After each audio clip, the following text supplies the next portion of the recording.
Чаирскиот градоначалник и подготвува контра тужба на скопската градоначалничка за нејзините обвинувања дека незаконски легализирал дивоградби. Тврди дека во 2005-та, кога на градоначалничката функција стапил Меджити, во Чаир имало 13.000 дивоградби, односно над 75% од сите објекти биле изградени на диво, а таа оваа затекната ситуација ја злоупотребува тврдејќи дека е од негово време.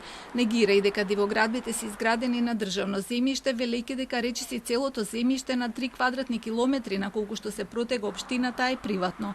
На ранг листата општина Чаир била 20-та во државата, а 6-та во Скопје по број на дивоградби. Но вели Арсовска не ја интересирале другите општини, туку по наредба на ДУИ сака лично да го дискредитира. За сите овие акти, моите адвокати работа на тоа за да има тужби за невистините што ги зборува.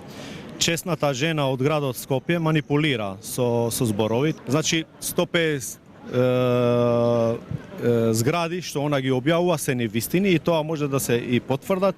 И најнова лаж што го прави, вика 50 нови темели се отворени по Чаир и тоа е другата лаж. Целата ова афера што она го направи со дивоградбите во Чаир, е само требаше да биде мегафон на ДУИ и инструкциите ги добиваше од ДУИ.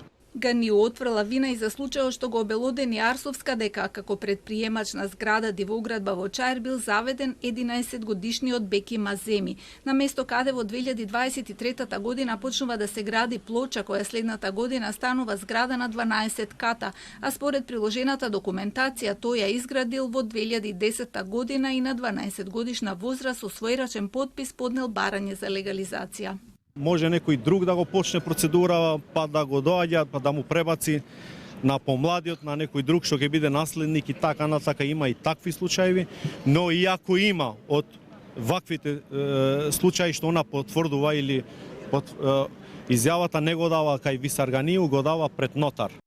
По обвинувањата на Арсовско, обвинителството отвори истрага за дивоградбите во Чаир. Полицијата одзема и документи од општината, како и од Министерството за транспорт и врски, а по предметот во Скопското обвинителство постапува и Управата за финансиска полиција.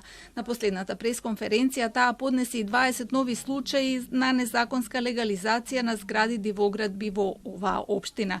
Ганио, кој денеска откри спомен плоча на загинатите четворица албанци во судирот со македонската полиција во 1992 година, не одговори на прашањето дали поради оваа афера со дивоградбите нема да се кандидира за повторен мандат.